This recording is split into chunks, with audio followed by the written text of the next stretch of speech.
wanted your ID, your entry was restricted, etc., etc. The same analogy applies to COVID.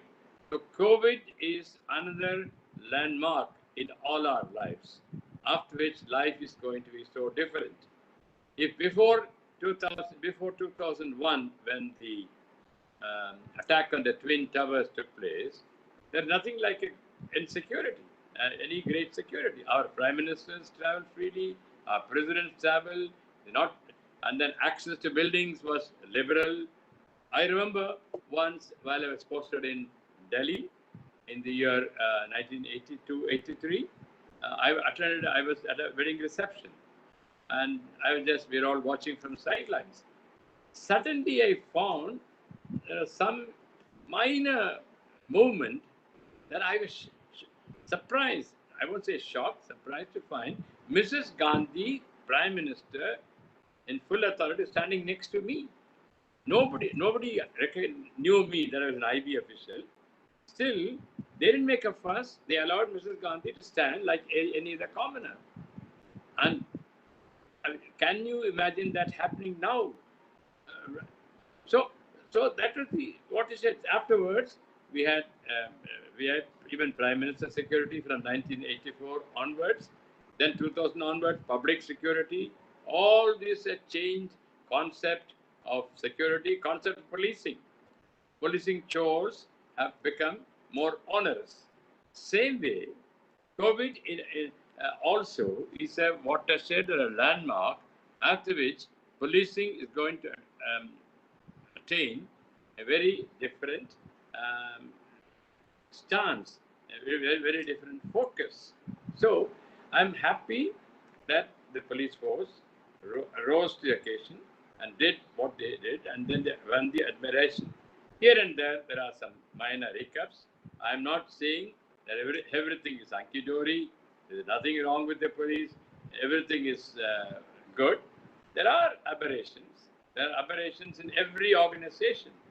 It applies to non-police civil service also.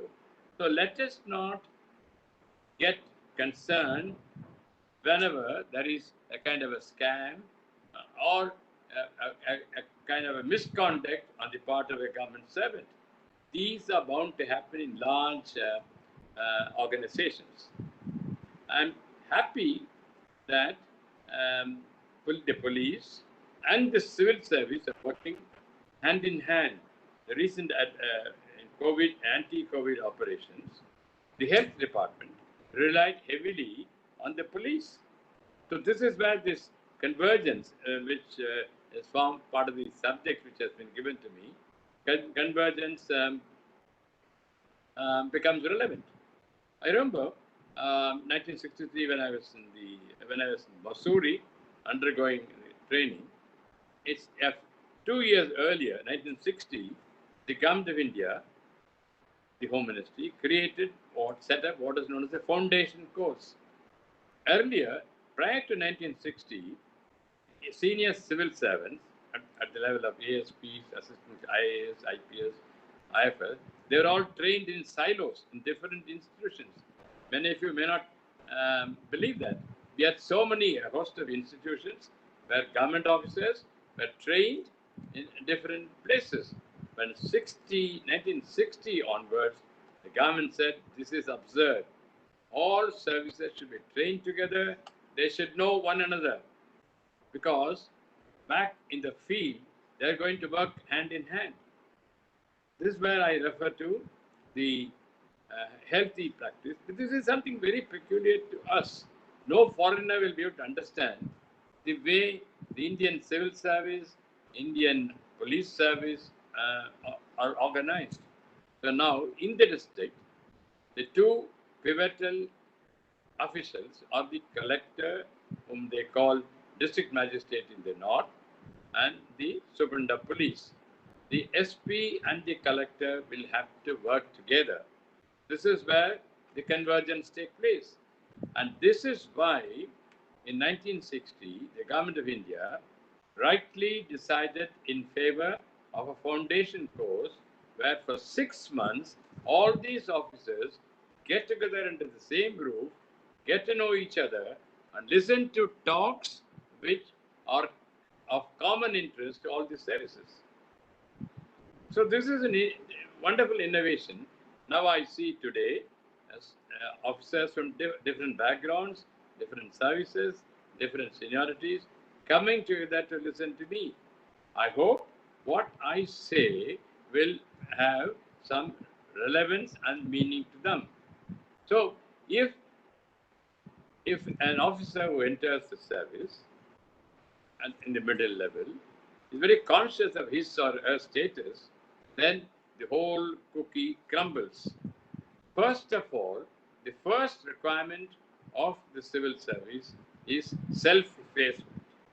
Yes, we think we are great having passed the civil service examination. Here again, and I must compliment those of you who come through the recent examinations. You have done a remarkable thing. You faced intense competition. You faced amazing um, collection of people who are writing the examination. In my time, 1963, when I wrote the exam in 1962, we were about 15 to 20,000 in the entire country, competing for about 1,000 jobs. Now, I tried to get the arithmetic, but I couldn't get the correct figure. But I'm told several lakhs of young men and women are competing for top jobs, same number of jobs. You are now about 700 or 800 officers are recruited on the basis examination.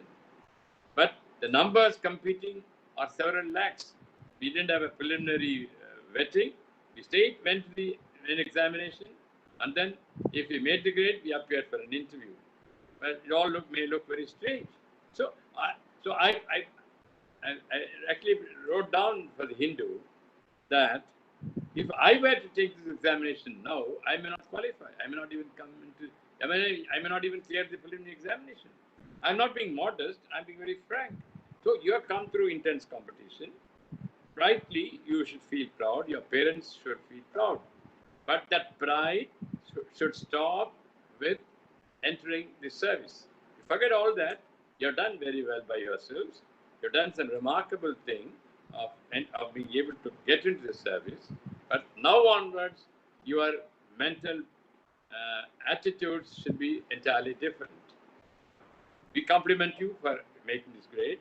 That is why I rate you very high, all of you, even not merely IAS, IPS officers, those who got into the state civil service, any job in government is very difficult to get. There is intense competition. For every job, there are about 10 people competing. So I really compliment those who have got into the service, whatever be the level, after intense competition. So which means you are men and women of some worth, intellectual and ethical. So that is good as far as it goes. But once you enter the service, this baggage should be completely dismantled. Yes, you are great, but then if you think you're greater than the average common man, and that appointment to the IAS, IPS or state civil service gives you a license to behave the manner you want, you're sadly mistaken. You must shed that attitude. You must look forward to service in government, which is a God-given opportunity. Not everybody. In fact, a lot of things said about the civil service. They're being arrogant. They're being corrupt. They're insensitive and all that. But in spite of all that, the fact that 10 to 15 lakhs of people attempt this service examination, what does it mean? It means that these situations have a particular value attached to them, and that they are they provide a platform from which you can render service to the common man. You are appointed not to exploit the opportunities, but to make use of these opportunities to serve the common man. That is the test you'll have to undergo every stage of a service, from ASP up to being Director CBI or Director IB. Director IB has no personal interface with the public, but as Director CBI, I had interaction with public. I used to honestly, I'm not trying to brag, I've told my office, anybody wanting to meet me, any member of the public wanting to meet me, he should be facilitated. This is the mantra I had right through my service, because you are in a position to help people. You have authority and you have facility, resources to help people. So when that is the case, how can you keep people out of your office just because you are busy? The fact that many states have creating newer and newer districts. The, the present day district is probably one third or one fourth of the original districts. When I joined Tamil Nadu, we had about 16 districts or so. Now there are about 32 or 34 districts, double the number, smaller size. What does this smaller size mean? Of course, it leads to a lot of expenses for the government, but then the advantage of a small district is that the common man has um, facility to get access to you. Access to the public. You should be available to the public. This is a mantra I gave to myself when I was ASP until I retired. Nothing, you don't lose anything by meeting somebody. So somebody wants to meet you. How can you? You are paid for by the government, means the common man. The common man pays your salary. When that is the case, how can you refuse to meet anybody? You may be tired, you may be overworked, but never in your life should you say, no, I cannot see anybody. Unless there are special reasons like he's a bad character who is trying to curry favor with you. That's all beside the point. 99% of the public who would like to come and see you are those who have a genuine grievance. And it is for you, paid out of taxpayer money, it is for you, it's a matter of duty to be available to meet the common man. This is where the image of the civil service fades. I quite appreciate from my times, the picture has changed.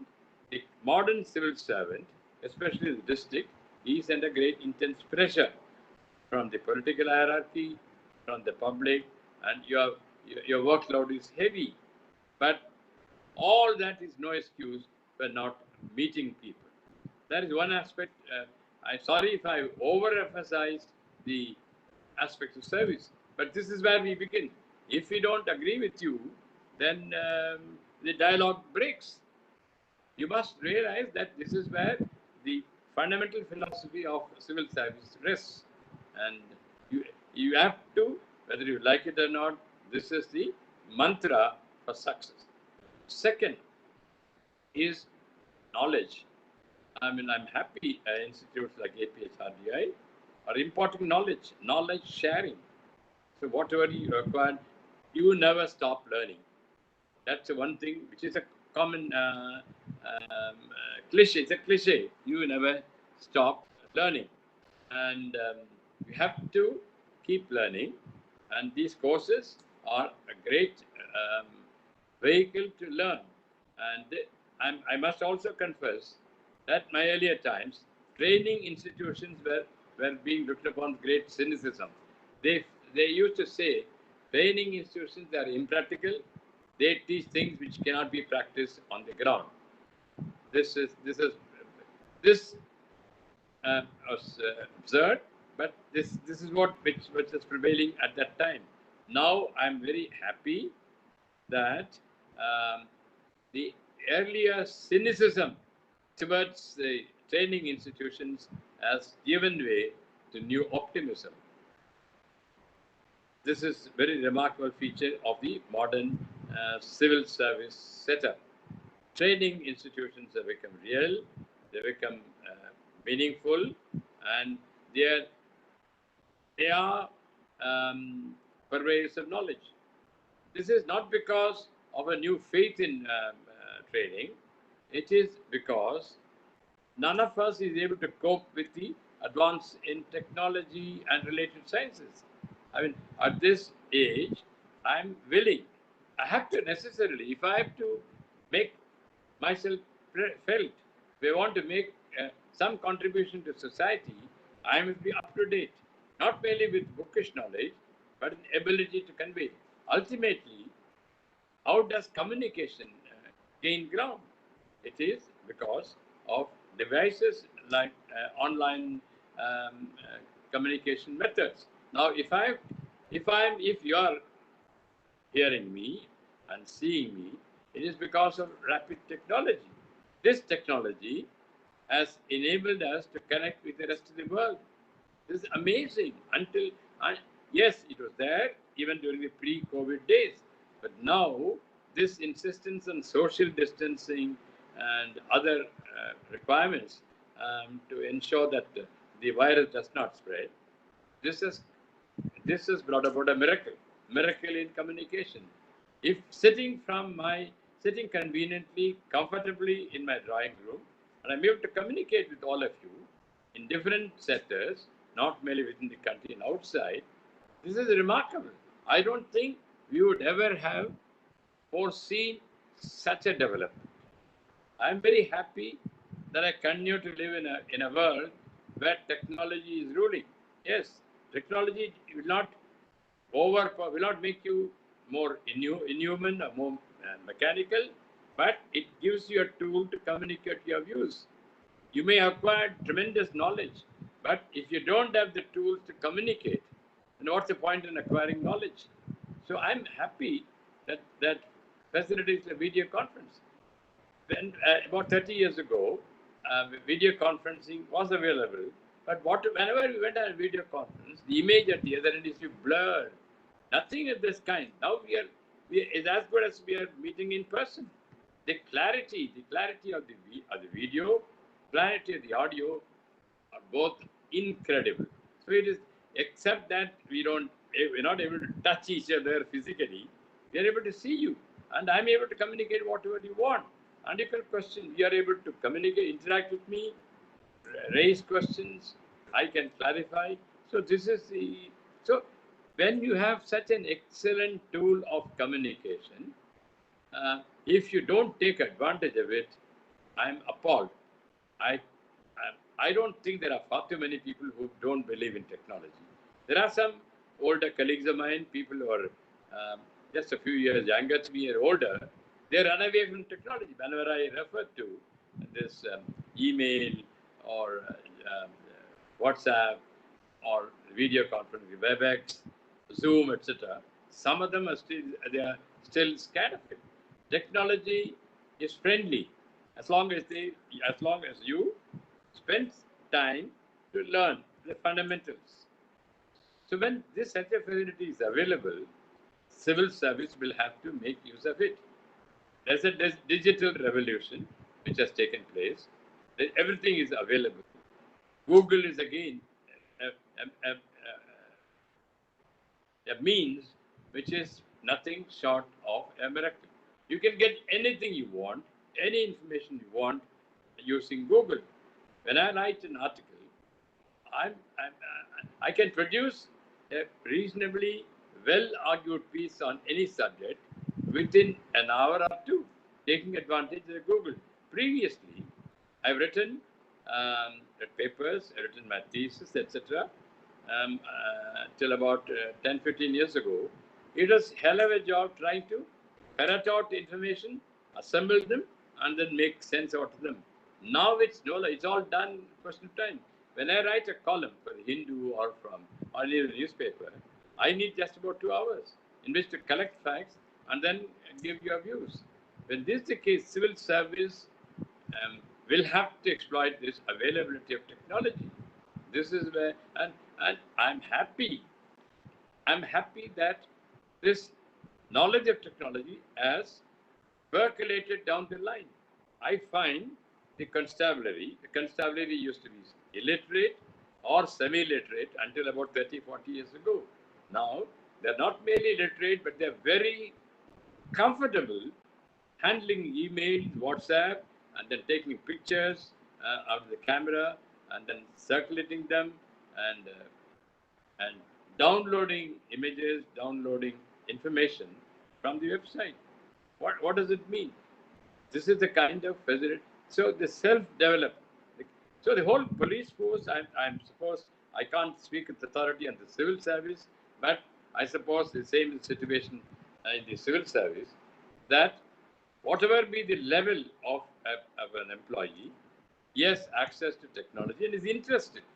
I find this is what gives me hope for the future of our country, that everyone in the hierarchy is interested in learning.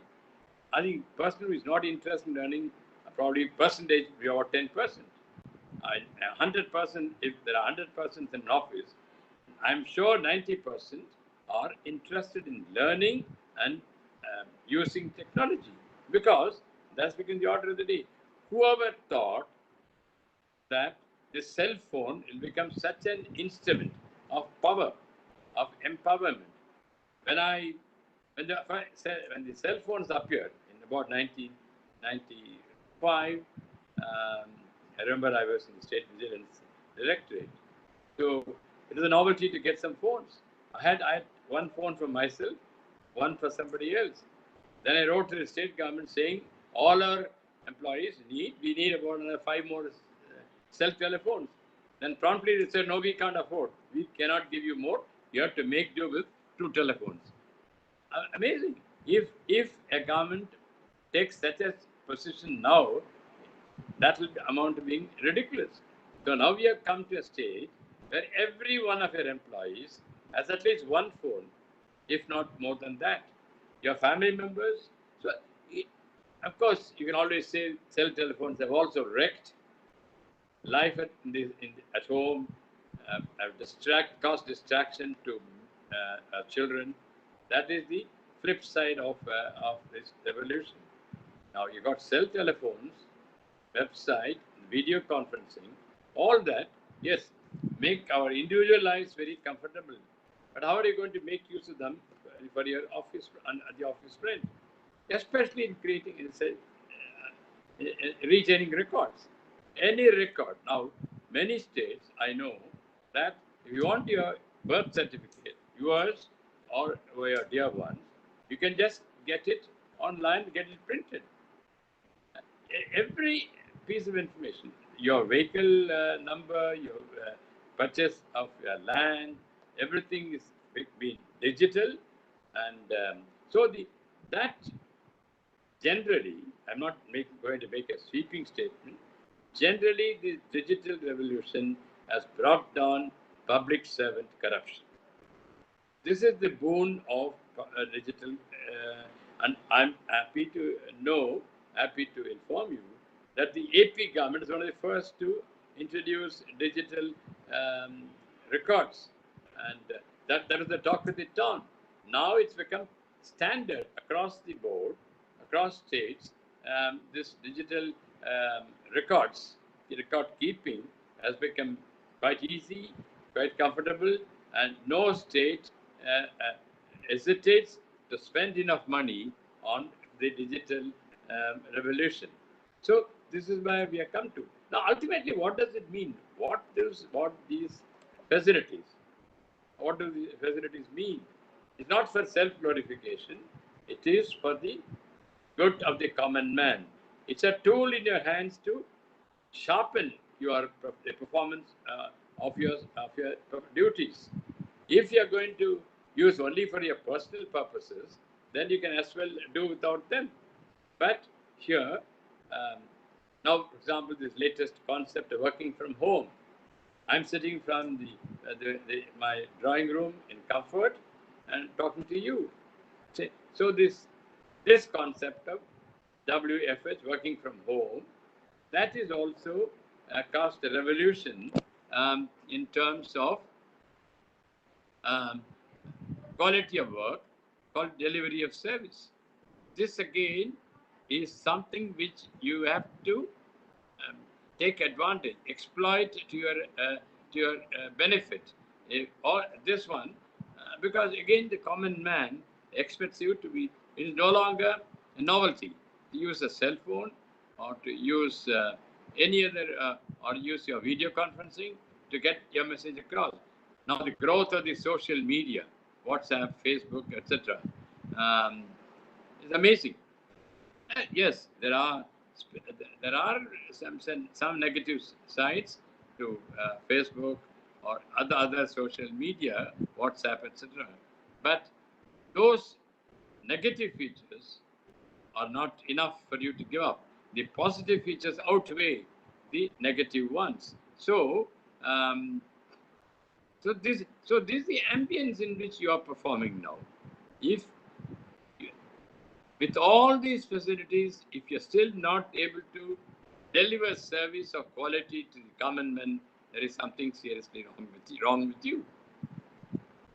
You can't give any excuse of overwork or no facilities being available. Now, when I was there, when I was ASP Arsenal Ireland, the number of vehicles we had was very small. We had to cycle most of the time, or occasionally use a motorcycle. Now, an automobile has become very commonplace, and the department itself has a number of vehicles, and you yourself can afford to buy a automobile and commute from home to the office, or to take it out on your work. So all this is a great advantage. Now, technology has helped you. And the most happening feature is that more and more educated people come into government service. I'm particularly excited that highly educated young men and women are getting into the police force at the station house level. This is again a boon because a common man can relate to him or her and explain what he or she wants. So this is again another positive development in the current scenario. And so this all these developments together make the integration of civil services, integration of one service with another very easy. And knowledge has to be acquired. Knowledge, all this technological aids improve your knowledge. Knowledge not only related to your work, but general knowledge. And your children will be the greatest beneficiary of such developments. So ultimately, all these have no consequence if your personal conduct is not above board. I concede there are several temptations in public service, and it is for you to resist those temptations. I'm not trying to preach, I'm trying to tell you what I've seen around me in service. Temptations are to be averted, and after all, the, the governments have started paying us much more than previously. Now, government compensation has come almost on par with the private sector. When this is the case, is there any justification for being dishonest? I mean, a lot of people will say no because we are all forced to be dishonest. That argument I don't buy. Yes, there are situations in the public service where you're pressurized to do the unethical thing. There are always ways in which you can resist pressure from yielding to unethical, illegal demands. I refuse to believe that this is not possible. Yes, there are risks. There are risks in terms of physical safety, the risks in terms of promotions being denied, risks in terms of being ostracized. Yes, these are all risks. Which any profession um, um, has is built in such risks. So if you can't take risks, then you have no business to come into public service. There are risks in defying your superior when he suggests something unethical. There are risks, but if you say it's risky to be honest, then there's no point in any dialogue. It is a self-imposed code. This is where This is where religion comes into place. I'm not trying to preach any particular religion. As they say, if you don't believe in God, there's always the reason to create one. Call him by any name. Let him belong to any religion. Ultimately, if you don't subscribe to the idea that there is somebody above us who is monitoring us, who is telling us to be good, this is fundamental. If you don't believe that there is any supernatural force which stands for good in a life, because I believe we may have a sea change in our life in terms of technology and very other matters, manner of doing work, manner of clothing, the kind of food we eat. There has been sea change in our habits. But all this, does it justify being unethical? Is that whatever it may say, values may change, but there are certain fundamental values which do not change any time in the history of mankind. The values of being honest, the values of being kind to fellow beings. These values are permanent.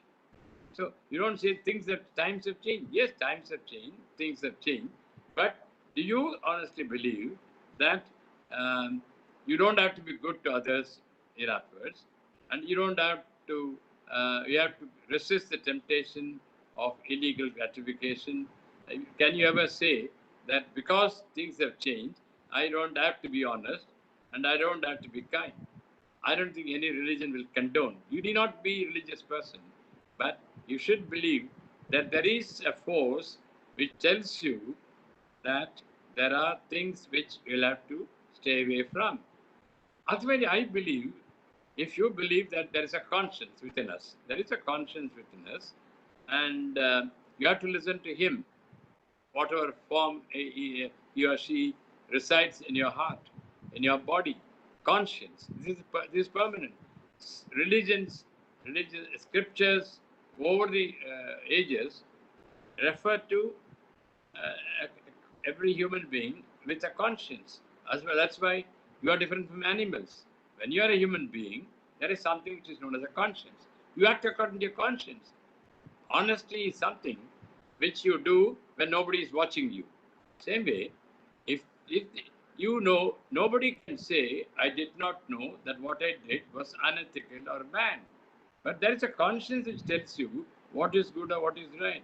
You may commit an error in law, error in facts, but in terms of attitude towards fellow human being, can you say that your conscience did not tell you that I can't beat another person, that I can't rob him of his possessions?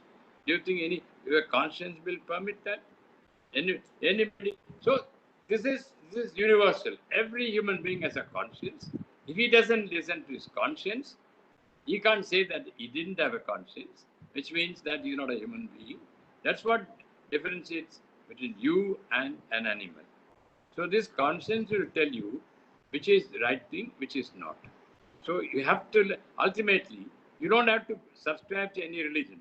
Religion is a very personal faith, personal belief. But even if you don't believe in religion, even if you're agnostic, then there is a concept which is known as conscience. That conscience will tell you what to do and what not to do.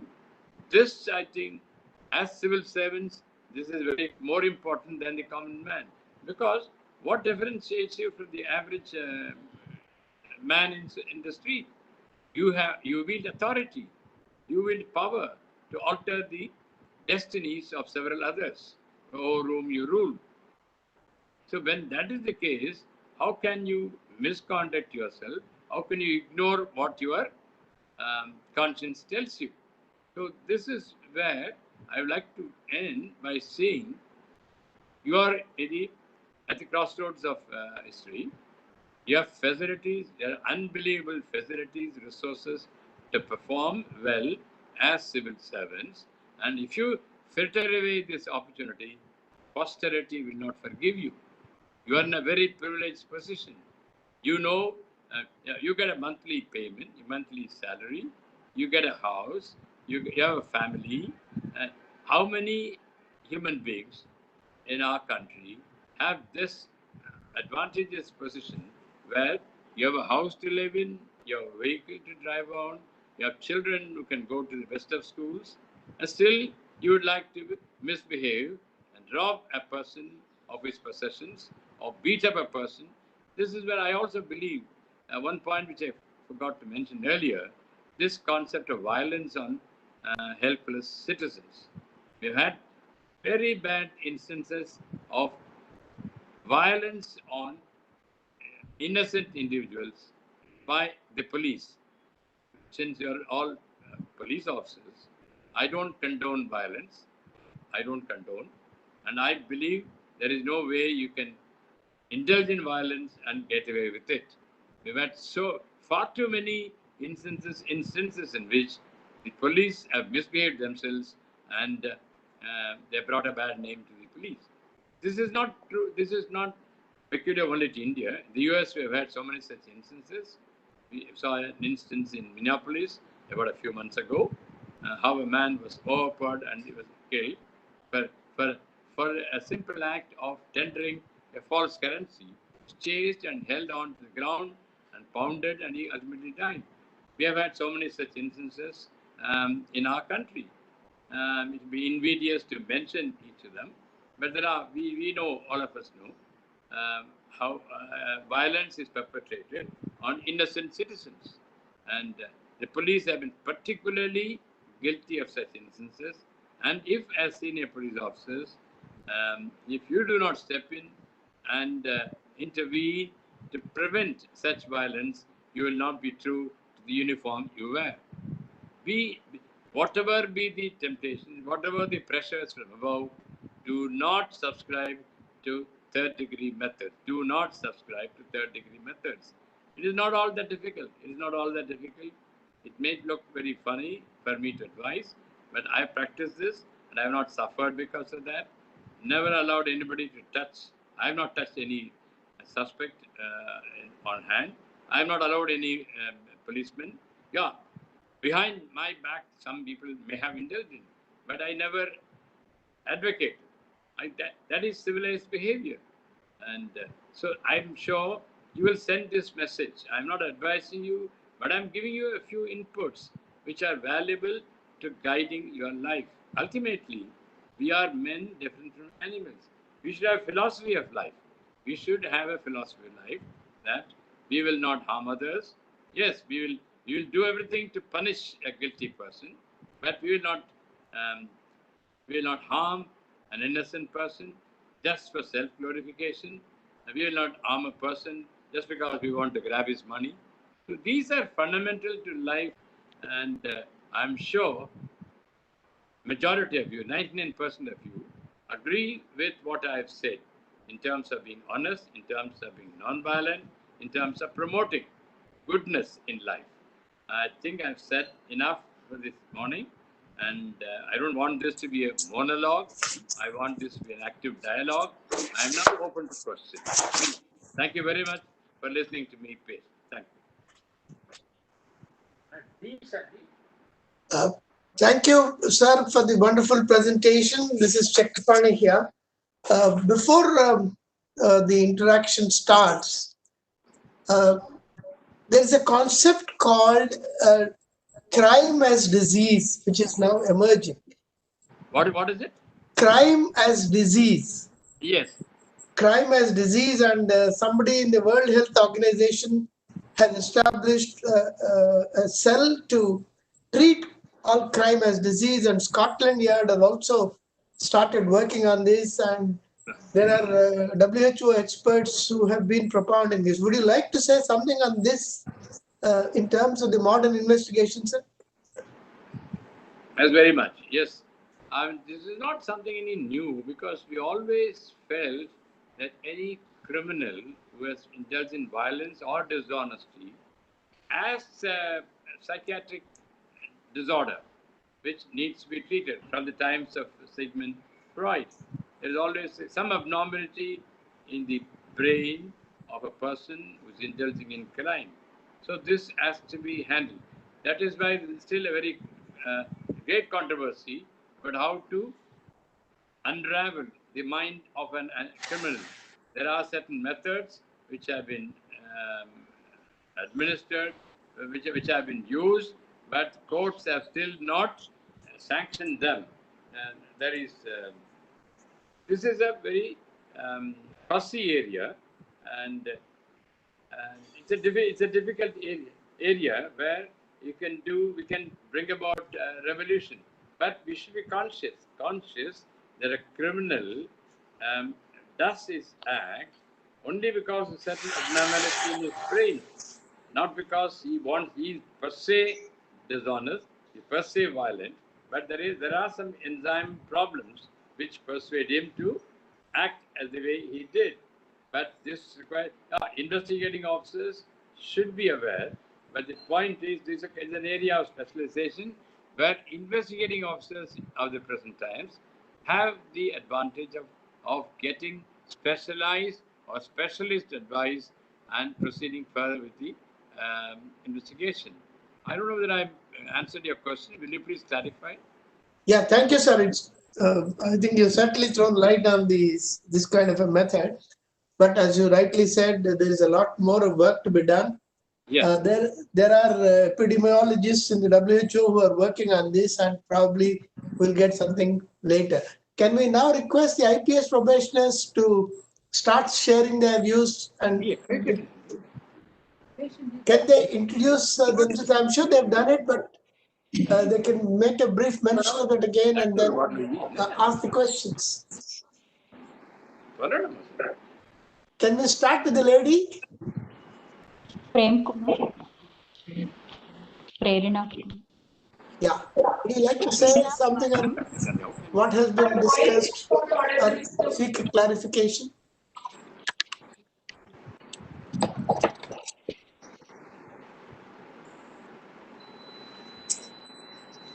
Prerna Kumar. Yes, ma'am. Or anybody from the group? Yeah, it's a free for all, as long as you follow one after the other. Please. Sir, thank you so much, sir. The talk was really enlightening. Sir, I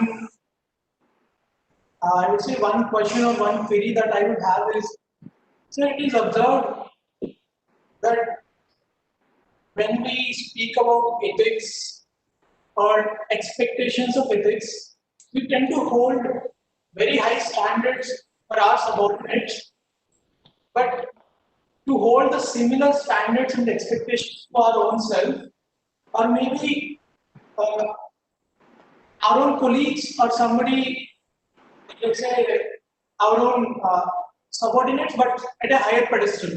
We tend to give them more leeway compared to what we give our lower subordinates. Whereas when we look at the pay scale, when we look at the talent, it should be the other way around. We should hold much higher standards for our own colleagues and for our own self. I see this thing, but what would you suggest, sir? Why is this thing happening, or is my observation correct? A lot of echo in the room from where you're speaking.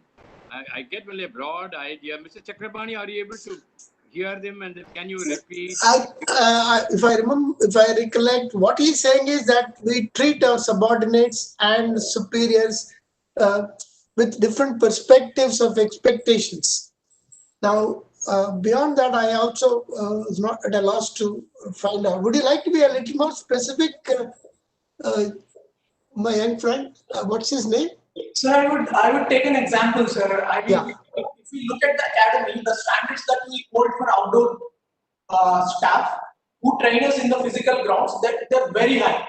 I mean, if they are lax, if they're not punctual, the action would be immediate on them, and they have to prove themselves every day and day in out. If they're not physically fit, they're immediately changed.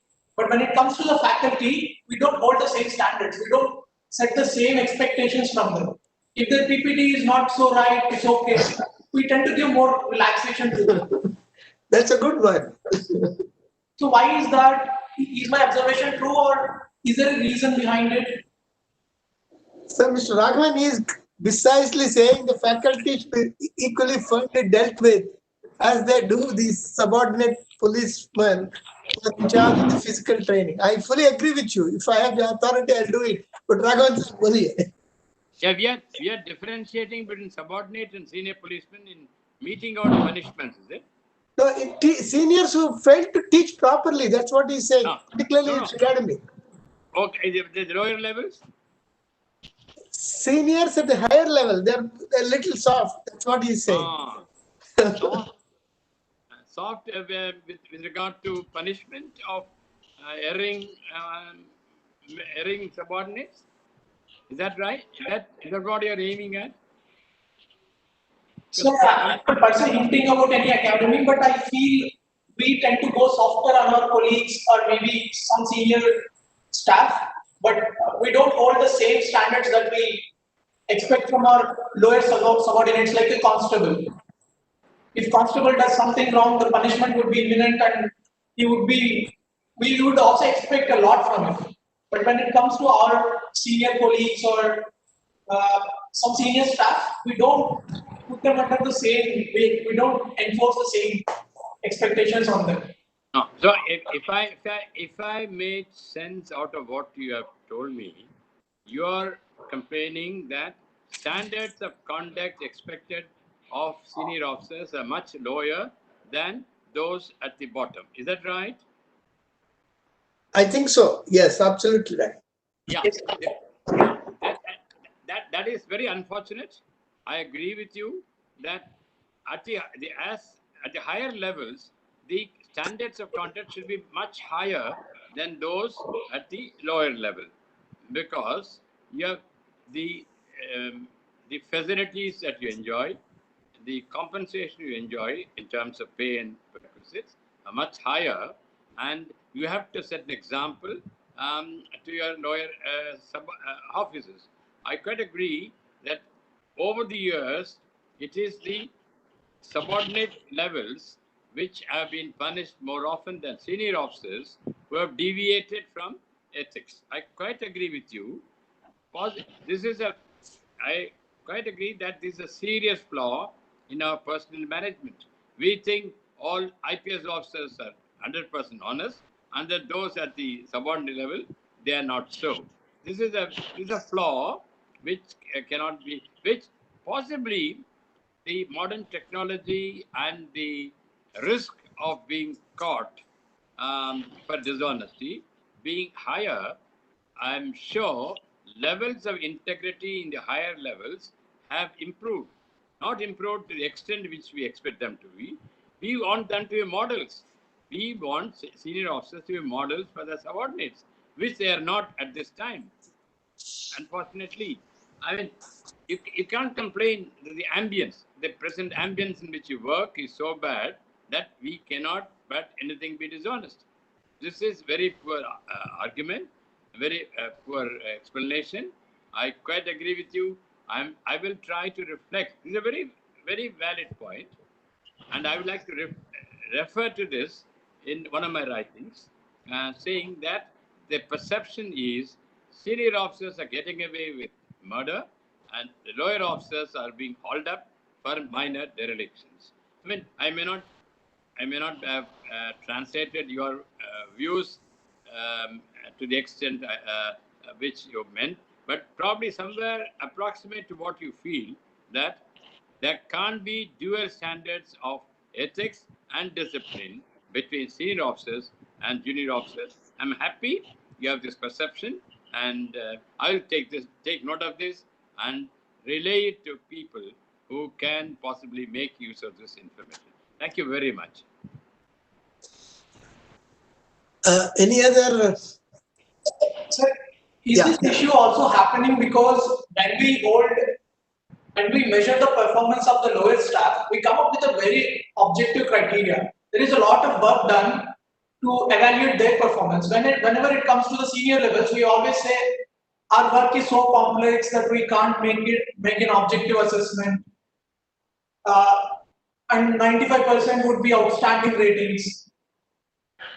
So we don't, there is some, is there more need to evolve much more objective criteria to evaluate performance at senior levels?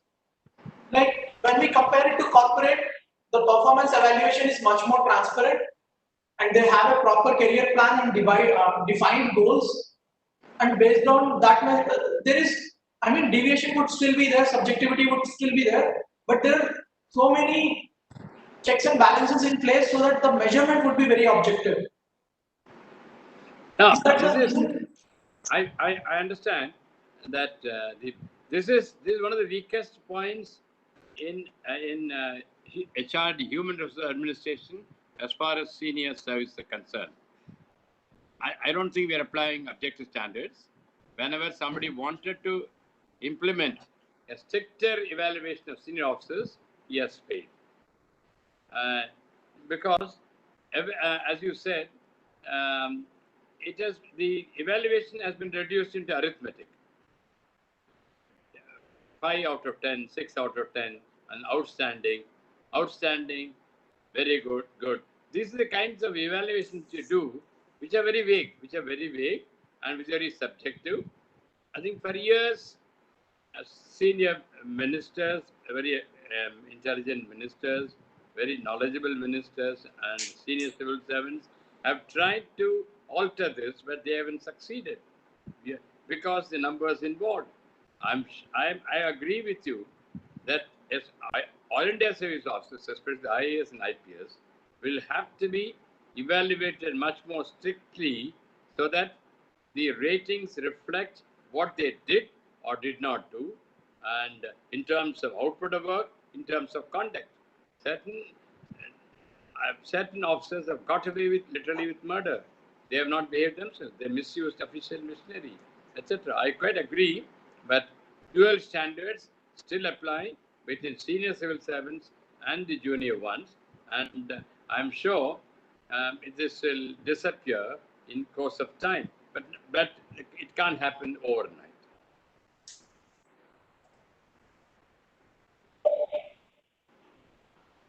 Any other questions?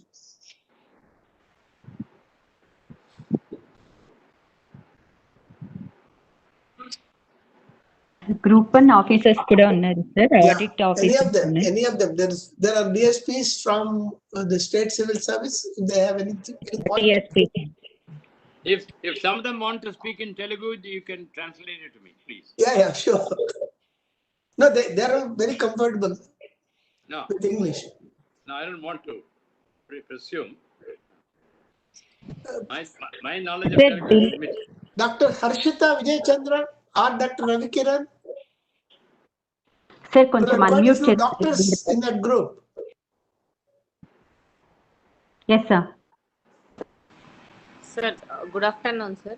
Yeah, good afternoon. Please kindly go ahead, introduce yourself and go ahead. I don't see you. You're not on vision. Sir, network issue, sir. My network has been lost. Please go ahead. You are pardoned. Sir, I'm Harshita Chandra, sir. Presently, I'm undergoing my district practical training, sir. As part of it, we are given independent circle charges, sir. Okay. So, well understood, sir. Thank you for sharing your valuable experiences, sir. Thank you. Sir, your audibility is very good. Probably there's no echo in your room. Unlike the IPS officers, there is a lot of echo in their room. As a result, understanding was difficult. But this lady, wherever she's speaking from, this room doesn't suffer from any echo. Please go ahead. It's also partly because there are two mics working at the same time. That's one of the reasons. Yeah. Okay, sir. Thank you very much, sir. Now, I'm just asking a very straight question. Do you agree with your friend from the IPS who says that there are different standards being applied? That Mr. Raghavan has already agreed and he has pointed out the need. What do you say about this? Now, in a classroom situation, I think the teacher should be judged not only by the principal but also by the students. It happens in some institutions. Yes, sir, but even while judging teachers, students may not give fair feedback, no, sir. Yes. Sometimes they will have some different approaches because every teacher would be liked by all the students. But Every our student will friend from the expect a IPS teacher has said should that there be are different aspects. Few students they like one approach and few other Then, approaches, sir. Sir, one student will be interested to know pardon. more about practical approach. Other student he might be interested Not to a- know more theoretical part of it. Cool. So it depends, sir. I Okay. think it can't be possible, sir. now he's talking of different expectations of performance. That's what I think your friend from the IPS has Yes, said. sir. I got that point, sir. While Yeah. evaluating the performances of subordinate ranks, there are many things that we see while evaluating them. But coming to the superior officers in the department, there are no such It's pointers or thing, and everyone will be always judged as it's fair very officers. easy to implement that in a training institution where you have guest speakers. You know, if the guest speaker's performance is not good, he need not be invited again. But it doesn't happen in a regular service. But how to make that happen, I think, is a challenge. Ashita, Yes, sir. what's your question to me? What's your question? No, sir. I don't have any questions, sir. As they asked to interact, I'm just interacting. Yeah. Sir. Great, Okay. great. Very good views. Very perceptive. I'll keep that in mind. Thank you very much. Thank you, sir. Thank you, sir.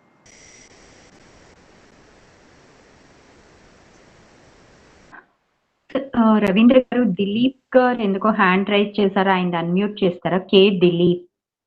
By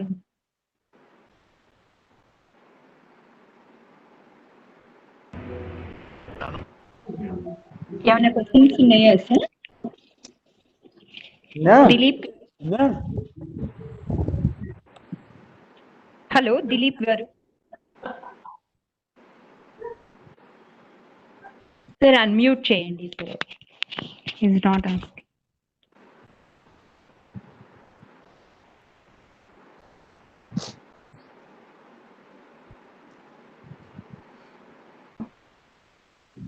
Sir, Mr. Raghavan, sir, would you like to mention a couple of role models that you have had in the police or elsewhere, sir? I mean, that will be very interesting to listen to you. You want me to mention some role models? Yes, sir. Yeah, I can. There are legends. I can't think of anybody better than Mr. Julio Ribeiro or Maharashtra Kada, who's still making a lot of noise. He's, I think, nearly Yes. 52 batch, nearly 90 plus, and he's very bold, very clear, and he doesn't hesitate to call a spade, which means, I mean, a lot of people hear him, read him with great respect. And how did he acquire all this? Over the course of several years of public speaking, writing, and his own example. He was he was Commissioner of Police, Mumbai. Then he was advisor in Punjab, and then when he was sent to Romania as India's ambassador to provide him great safety, he was the subject of a terrorist attack. So nothing deterred him from being bold and frank, candid in his views. So is one example. Then I move on here. People who have acquired a kind of an aura about them. Now, my own former boss, M.K. Narayanan, who is now was a national security advisor, who's still in Chennai. He's about 85, about 9 years senior to me. I worked under him. I mean, he was remarkable. He still takes a lot of. He still writes, still speaks, and one example, one advice that I would give: hard work. He works probably 24 hours. First, passion for work, loyalty to an organization, and clarity in speaking. These are qualities which you have to acquire. Nothing. There is no substitute for hard work. This may be a cliche to say there is no substitute for hard work. All of us have worked hard. I don't claim that I worked harder than anybody else, but I believed in hard work. Every one of you should keep this in mind. You can't earn success, you can't build a reputation without hard work. Mr. Narayan is an example. I remember in his IB days, I watched him. I was one of his officers. Used to come around 9:30 in the morning, left around 9:30, 10, almost 364 days. And so imagine spending about 12 hours in office and then being available and learning. He is also, he, he desires, he reads a lot. So another thing which I'd advise you is the reading. If you don't read, if you stop reading, then your mind will be blunt. Mind will be totally blunt and never your mind never grows. So reading, I do a lot of reading now, in spite of my age. I read a lot, and I read a wide spectrum of magazines. You have to be exposed to a wide variety of ideas. I read the New York Times, I read the London Times, I read Hindustan Times, I read Newsweek, I read Economist. You must enjoy reading, so that not because of anything else. You acquire ideas, because if you stop growing your outlook, then there's no point in continuing. It may not bring you immediate benefit in terms of promotion or recognition or good posting. It gives you an ability to stand up and speak. See, if you cannot speak in public with assurance, with facts in hand, then you will never grow. You will retire as a humdrum officer who just existed, who just marked his presence, who just warmed his seat. So this is another thing. I can cite Rivero, M.K. Narayanan, and many others. Even down Mr. Doval, now the National Security Advisor. We are together in the IB. The way he has risen to the occasion, he was daring, knowledgeable, and low profile. You can hardly see him claiming any success. So these are model officers. You had in Andhra Dora, again, outstanding officer. We have had our own quota. In Delhi, we have had so many officers who all rose because of sheer merit, of sheer ability to work hard and reading. Those who stop reading, those who don't learn from current developments, they may not be able to rise again. Don't ever believe that if you become close to those who are at the helm of affairs, you can rise. No. People at that level, at the highest level, they also judge you by your ability to organize your ideas, ability to speak. You should be able to speak. Now, today, I took down 4 or 5 lines by way of notes. That's all. It all comes from experience. You should be bold to speak in public, in whichever language you are comfortable with. Need not necessarily be in English.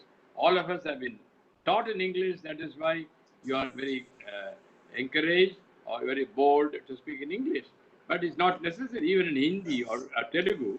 But as long as you are able to convey your ideas, that will be the test I give to each one of you.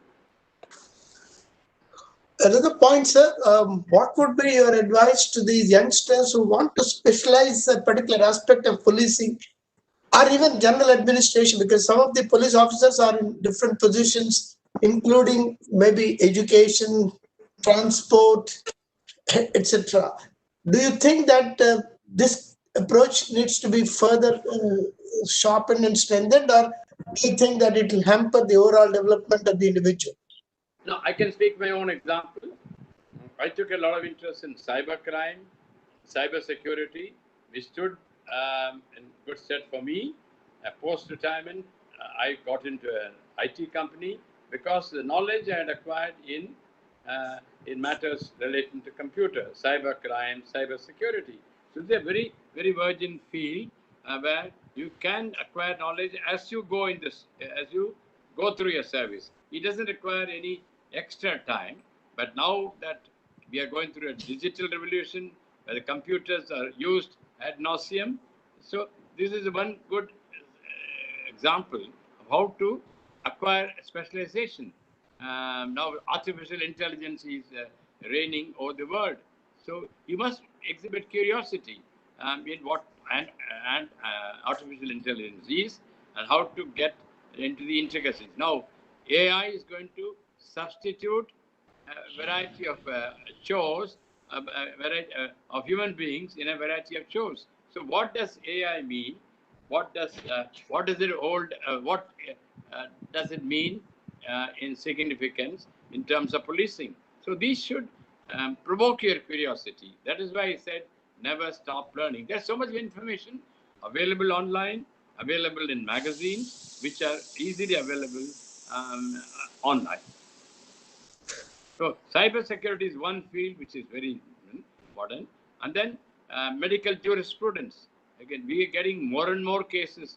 Now the current Dushyant, Rajput, sorry, I forget, Rajput's case.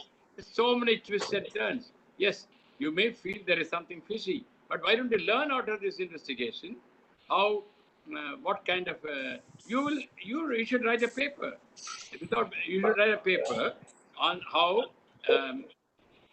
whether it is a case of murder or the case of suicide. This should, on the basis, may not be accurate. You may not be accurate, but then you get so much information in newspapers.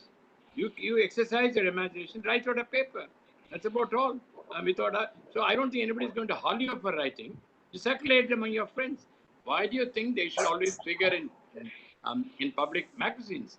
So events around you. Now, for example, COVID. What did you learn from COVID? What kind of policing was there? What does the future hold for policing in terms of COVID? So things like that should excite your curiosity, excite your action in writing papers. So One last certainly, point from me, sir. Yeah. One last point from me is, do you think with your enormous experience and exposure to both IT and investigation, etc., the time has come for us to look at the amendments for the CRPC, CPC, and also things like contract laws in the wake of a digital revolution? Yeah, no, I think it's already happened. Straight away, I can refer to all these virtual hearings. The Supreme Court itself has subjected itself to virtual hearings. That's the first step. Second, all record keeping has become digital. And so now I don't think any human being, any government servant, any educated young man or woman is unaffected by what's happening in the virtual world. So if he or she doesn't learn, she or she will regret it. So I think by sheer necessity, most of the policemen and civil servants have become very savvy as far as the digital revolution is concerned. And now already digital evidence has become acceptable under the Indian Evidence Act. This is the first step. There are many more steps which are on the anvil, which will make what you get out of get by way of digital evidence is going to become very credible, will be acceptable by the courts. So there's no end to this. It will keep going. But first steps have been laid, the first bricks have been laid, and this gives me hope that in future we will have we'll see more and more of digital evidence being let in, not merely let in, but being acceptable and being credible to courts. And the appropriate amendments to various laws, both in crime and civil law, will follow very soon. Sir, I have one more query, sir. If I'm audible, sir? Yeah, you're audible. Kindly introduce yourself and ask the question. Sir, I'm Kishore Komi. I'm the IPS commissioner. I'm just asking the question. Sir, we read that you came up with this idea of first cybercrime investigation cell in the country way back in the early 2000s. So can you hear us, sir? yes, sir. But So can you hear me, sir? yes, sir. Yes, sir. Raghavan, sir, can you hear me, sir? I can hear, but what this gentleman is speaking is really jumbled and then highs and lows. So I'm not able to make out. Sir, I'll try to speak very slow. Please. Sir, we read that you came up with the first cybercrime investigation cell way back in early 2000s. Yeah. At that time, it is a very novel idea. Internet was not as penetrated as it is now, and cybercrime is not also a big fad then. But still, sir, you were able to take up one novel idea and you got the things going. Sir, and when we look at these things in today's disruptive world, every day new ideas are coming, and the pace at which things are changing is very fast. But if we want to take one idea from idea stage to actually get that thing implemented, it it works pretty straightforward in corporate world. But when we want to do the same thing in our bureaucracy, that art is completely different. And especially when it comes to police, there are so many hierarchical levels which are involved. So can you throw us some light? How do we navigate in this channel and get our ideas from idea stage to actually get them implemented? How do we learn that art? Yeah, the point. Thank you very much for a very good question, very meaningful questions. I agree. Are you able to hear me? Yes, sir. Yeah. We can hear, sir. Yeah, I agree with your reservation that ideas may be good, but they're very difficult to implement them. But I think you're only partially right. From what I have seen during the past nearly 20 years of retirement, I'm amazed at the kind of new ideas which have gained ground. I always used to be cynical about the IPS, about the city police, etc. But the kind of innovations that have happened amaze me in day-to-day work. The use of cell telephone, the use of digital evidence, and use of telephone, telephone um, information. It's, it's all amazing. I never expected that you go so deep into technology and ferret out evidence which will be very difficult to refute in a court of law. So this has happened. When the Madras High Court gave me a case of a suspicious death, I was not the CBI. I was working with the state police officers, ordinary sub-inspectors and inspectors. I was amazed at their knowledge of technology, especially telephone technology, telephone communication. The way they were able to ferret out information from service providers, from government agencies, from records, they're able to collate. So my admiration for lower level officers, sub-inspectors, inspectors, went up very high. They may be exceptions, but there is a basic component in our police service at a lower level, which is able to absorb latest advances in technology and be able to use. And this is not out of blue. They have become acceptable. These officers have carried credibility. Possibly, there are still some senior officers who do not set much score by what subordinate officers say. But this is where leadership matters. Sorry for using I hate to do this, but I want to be very clear. I've tried it. I've got ideas from subordinate officers and I've made use of it. I was amazed. So there is a definite hardcore among the subordinate policemen, probably in other services also, which is wiser than most of us, which is better informed than most of us. Ultimately, it's a mindset. If you have a mindset which attracts, which invites views, which is open to ideas, open to suggestions, then you can still implement. I think many police forces in our country, city police forces like Mumbai and Delhi, they have attained remarkable successes. It's not at the IPS officers level, even at middle level. So don't give up hopes. Encourage it in interaction. I know I had an officer from Delhi police who was with me in Cyprus as my security person. Um, I think he had some middle level education, but the way he used to handle technology, I was amazed. He was just a sub inspector police who were recently promoted as sub inspector from a post of head constable. With the kind of knowledge, the kind of positivism, nothing deterred him. He spoke to me. I was high commissioner, a great guy in Nicosia, but he was just a sub inspector. He spoke to me with great confidence. This is what I admire in our police forces. Sorry, I'm concentrating on police force. I have no authority to speak on the rest of the civil service. But there's a lot of self-confidence which has been engendered among the subordinate officers. And it is officers like you, when you get into the field, encourage your subordinates, give them the credibility due to them, give them, promote, have an interaction with them on knowledge of technology. That will give them, that will, you will get the best out of them if you give them the impression that you trust them and that you will not hesitate to take their ideas. So this is a kind of a revolution that has to take place. It can't be imposed through regulations and prescriptions.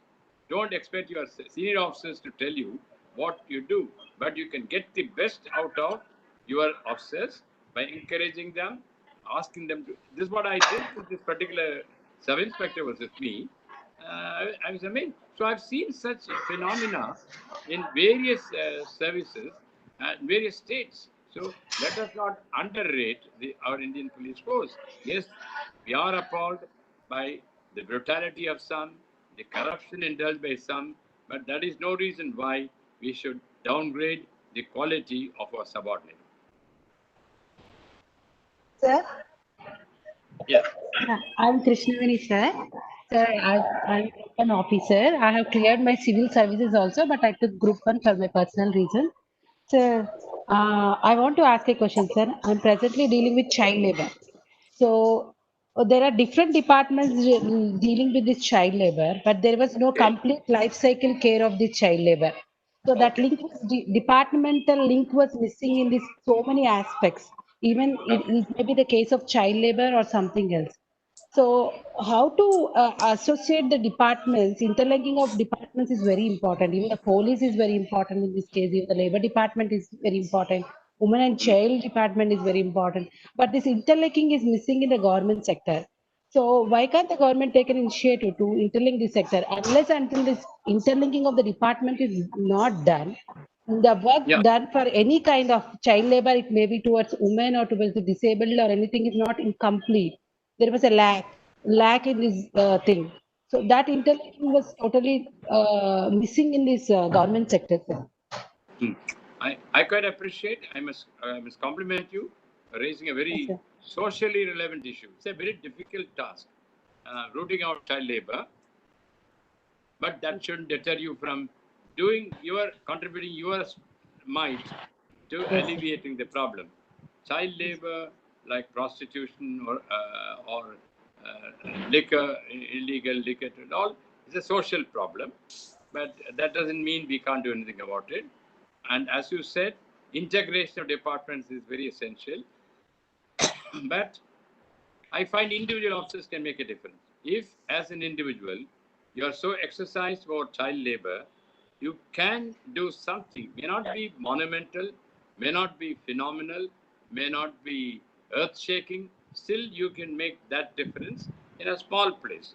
If you find some small village or a town, the hotbed for the evil of child labor, you can drum up public opinion in favor of tackling that aspect of child labor.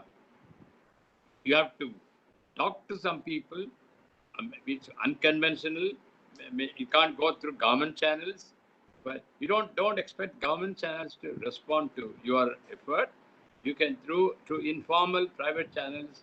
You can talk to some people and express your anguish over the rising specter of child labor.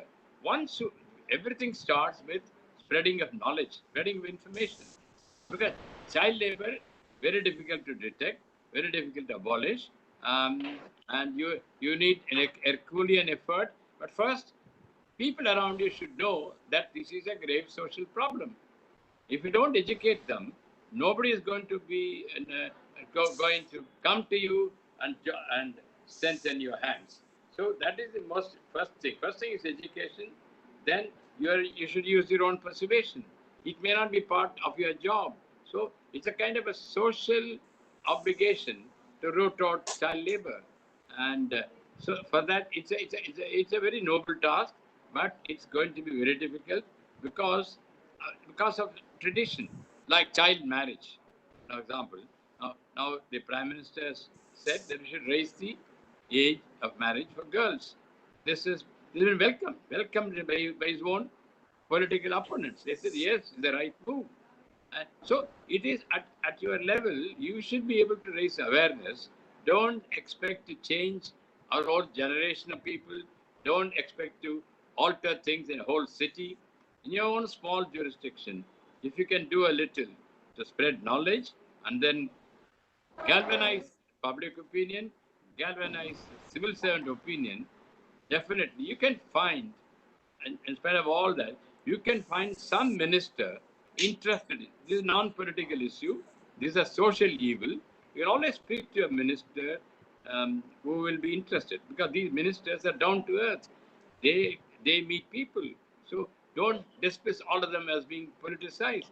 You might find a spark as some minister showing interest, and you can use some to your advantage of building opinion against child labor. You may be achieve some results. Don't give up easily. Thank you, sir. Circle inspector Narsapuram ఏదో question అడుగుతారట, unmute చేయరా అని రవీంద్ర గారు. Circle inspector Narsapuram. Narsapuram, West Godavari. Yes.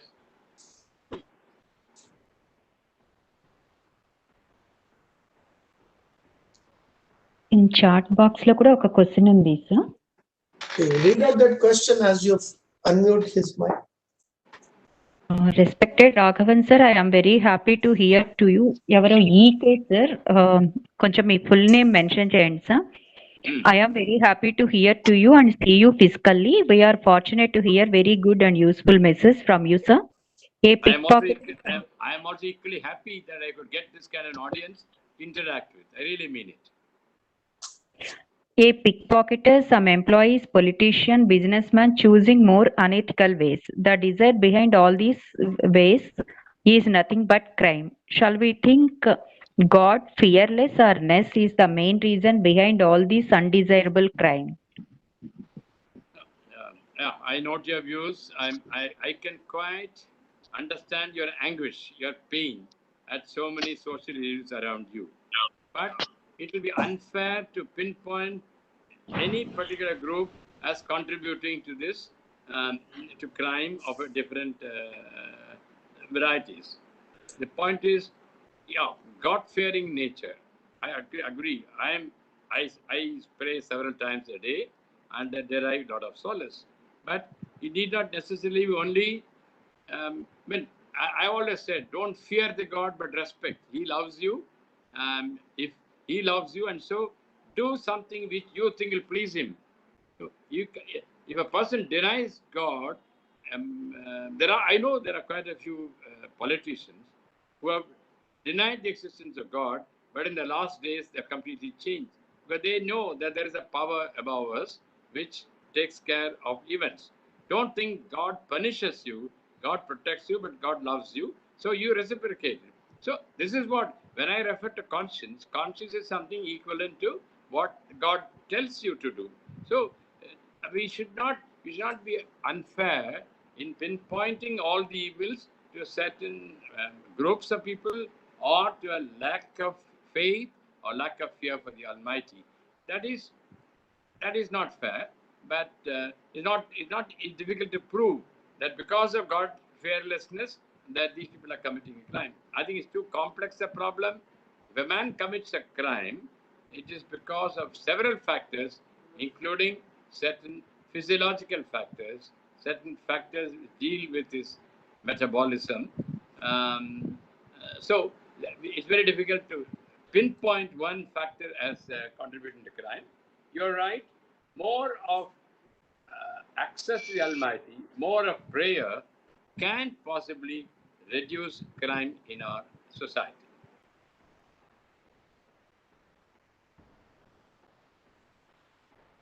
Sir, good morning, sir. Good morning. Sir, I am Dhananjay Kumar, sir, Assistant Prohibition and Excise Superintendent of Group 1 Services in Andhra Pradesh, sir. Good. Sir, I'm very grateful to interact with you, sir. I have read many articles in Hindu during my preparation, sir. Thank you. Sir, my question is how to manage a lot of government work with limited resources. Hmm. Yeah, is it? I think I'm practically from last 6 months I'm working in department, sir. So very few resources are there and lot of work to do. How to manage this and how you have managed, and your time will be more tougher. I know. Can you Yeah, advise me, sir, in this aspect? yeah, you're right. Because it's a poor workman who complains about tools. So first, you must begin with a determination not to complain. I think this yesterday I heard now the figure, the personality who's very much in the news is Kamala Harris. Kamala Harris refers to her mother, his advice to her, saying that whenever I complained about something, my mother used to say, "Don't complain, but start doing something." This is, I thought, very perceptive. May not be very high philosophy, but I thought it is very appropriate. Remember that there is no point complaining, but start doing something. Are you able to hear me, please? Yes, sir. I am completely understanding, Okay, sir. okay. So let us not complain about the tools we have. Yes, I can see that back in 1960s when I started my life, there were few facilities, only very few facilities, including there's no transport. I used to cycle all the time, and my SP won't allow me to use the government jeep. There's one jeep for the entire district. He won't permit me to use the jeep because he insisted I should cycle wherever I go, and in a way that has contributed to my good health. Cycling is good for a health, and possibly this helped me to maintain reasonable health right through my career. So that's one thing. There are no telephones. Telephones were not there. All landlines, which took enormous time to communicate. So these are primitive days, and of course, till the early 2000, we didn't have computers, we didn't have cell phones, and this is nature. As man progresses, he gets more and more equipment to perform work. So the first thing is not to complain. Second thing, make use of existing resources. In terms of stationery, I remember we hardly had any stationery, but still we managed. These are not times when you could put everything into computer. We had to handwrite them. And then people expecting stenographers, PAs, dictation. All this anachronism. These are for all times to come. Why should you need a stenographer to dictate your report? You should write. I still remember one of my officers used to write in longhand a 20-page documents. I still remember my friend, a guru, one of my gurus by name N. Krishnasamy. He he wrote a proposal. He was a chairman of a he was a secretary of a police reforms commission. He wrote the entire report in his own hand. The report ran up to about 100 pages. There are examples of persons making do with the limited resources which are available to them. I'm not suggesting that you should do that these days. Now we got an iPad and a computer, laptop, desktop, and all that. But you should make use of the available resources. There's no point in complaining. I'm sure this will give you greater satisfaction than complaining to higher authorities that you don't have the resources. It'll give you greater satisfaction than when you dictate some report and it comes to you in a typed form. In spite of all the advances which man has made, nothing like self-reliance, self-dependence.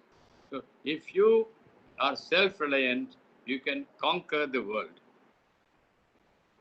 Noted, sir. Thank you, sir. Thank you for your words, sir. Noted, sir. Thank you.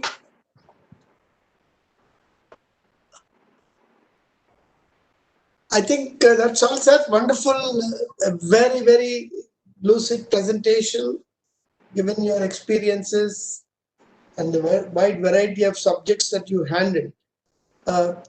Bhartigar, would you like to make some announcements and then propose the vote of thanks? Or who is proposing the vote of thanks?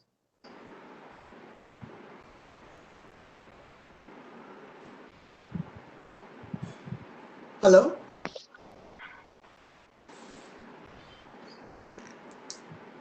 Devi garu, retired government officer it is, ఎవరు? Bhavani Devi. Yeah, would she like? Yeah, she is asking one question, sir. In many incidents, it is noticed that friendly police is not practically seen. What are the reasons, and please advise some solution to the young police force? And friendly police. What is the first part of the question? In many incidents, it is noticed that friendly police is not practically seen. Okay. Okay. I agree that police across nations, across cities are not exactly friendly. Sometimes they behave rudely. They lose their shirt, indulge in violence. I can see they work under pressure cooker situations. They are they are highly exercised. They are in a state of nervousness. I can see, but these are exceptions. But when in normal times, when you're sitting in a police station, or when you're otherwise interacting with the citizen, there is no reason why you should be unfriendly to a common man. This is yes, you may be impatient, but you cannot insult another person who has come to demand a service which he is entitled to. Mind you, many services which the common man demands are um, are a matter of right to him. He is entitled as a citizen of our country to demand certain services, and if you deny them without reason, then you are committing the gravest dereliction of duty. Yes, yes, a lot depends on training, how to hold your composure even during most stressful situations. I think things are changing, except that, of course, you have the phenomenon of media, which always plays up incidents and brings a bad name to the police. I'm not saying the police are paragons of virtue. They have their shortcomings as much as many other departments of the police, um, many departments of government. They have their shortcomings. The duty is the problem is if senior officers of a department do not do anything to alter the situation but merely watch by. I do not subscribe to the view that anything can be changed overnight. It takes several years, probably several decades. But I will not forgive a police officer of the present times not doing anything about reducing police violence inside police stations. I just don't want to hear of more lockup deaths. This is what brings us bad name. Yes,